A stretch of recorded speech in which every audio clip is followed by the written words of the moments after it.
係咪有時候，你都會覺得人生好似一場漫無目的嘅旅程？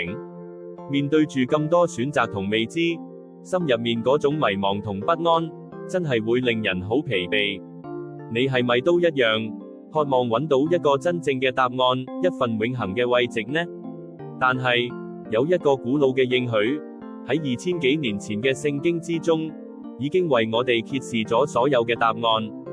佢唔單止係一個預言，更係一份對全人類無比嘅愛。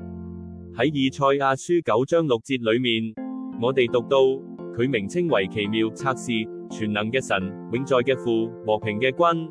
呢句經文唔單止係一堆稱呼，佢哋描繪咗一位完美嘅神。佢係我哋人生路上嘅奇妙策士，指引方向，係賜予我哋力量嘅全能嘅神，係永遠愛我哋、供應我哋所需嘅永在嘅父，更係能夠帶嚟真正和平、平息一切紛爭嘅君王。呢份愛超越所有理解，願你今日都感受到呢份豐盛嘅恩典同平安。